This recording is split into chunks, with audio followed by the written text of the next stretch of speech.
সংসদের খারাপ সংস্কৃতি থেকে বেরিয়ে আসতে চায় বিএনপি, এমনটা বলেছেন দলটির স্থায়ী কমিটির সদস্য স্বরাষ্ট্রমন্ত্রী সালাউদ্দিন আহমেদ। তিনি বলেন, নতুন এমপিরা জনপ্রত্যাশা পূরণে কাজ করবে, সে লক্ষ্যে চলছে প্রশিক্ষণ কর্মশালা। বিএনপি দলীয় এমপিদের দায়িত্ব মন্ত্রিসভার সদস্যদের সংসদীয় রেওয়াজ এবং মন্ত্রণালয় পরিচালনায় দক্ষ করে তুলতে গুলশানে এই কর্মশালার দ্বিতীয় দিনের আয়োজন চলছে। এতে সহযোগিতা করছেন অভিজ্ঞ সাবেক আমলা, একাডেমিশিয়ান এবং সাবেক সংসদ সদস্যরা।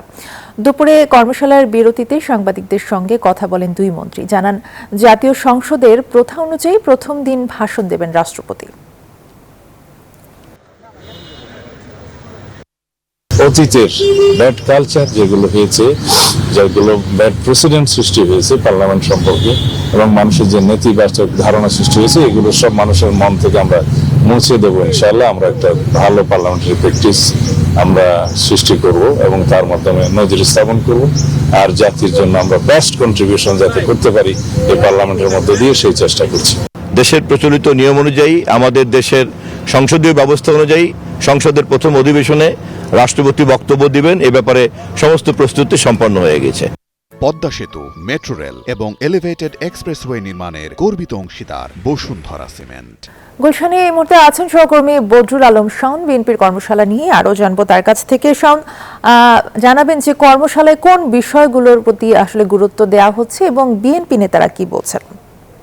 ধন্যবাদ। আপনি জানেন যে বিএনপির ত্রয়োদশ জাতীয় সংসদ নির্বাচনের যেসব সংসদ সদস্যরা নির্বাচিত হয়েছে, অর্থাৎ 209 জনকে নিয়ে বিএনপি মোট 4টি সেশনের আয়োজন করেছিল 2 দিনব্যাপী। সেই প্রশিক্ষণের আজকে কিন্তু শেষ দিনের প্রথম যে সেশনটি, সেই সেশনটি শেষ হয়ে গেছে, অর্থাৎ সকাল 10:30 থেকে 12:30 পর্যন্ত সেশনটি শেষ হয়ে গেছে। এরপরে যারা সংসদ সদস্যরা ছিলেন ভেতরে, অর্থাৎ ময়মনসিংহ, ফরিদপুর, ঢাকা বিভাগ এবং ঢাকা জেলার বেশ কিছু সংসদ সদস্য তারা প্রথম সেশনে তারা অংশগ্রহণ করেছিলেন।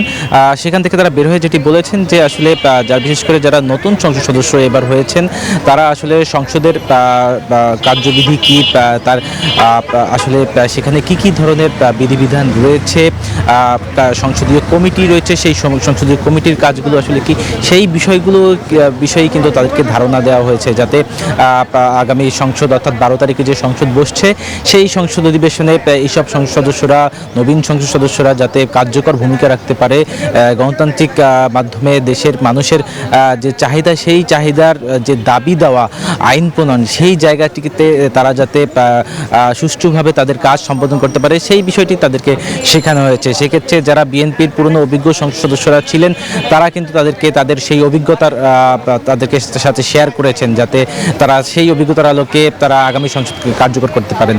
তো এখনও আর একটা অধিবেশন বাকি, সেখানে চট্টগ্রাম, কুমিল্লা এবং বরিশাল সহ 4টি বিভাগের সংসদ সদস্যরা উপস্থিত থাকবেন। তো এই ছিল এখন পর্যন্ত আমার কাছে সর্বশেষ সংবাদ। ধন্যবাদ আপনাকে। বদরুল আলম শাওন জানাচ্ছিলেন গুলশান থেকে।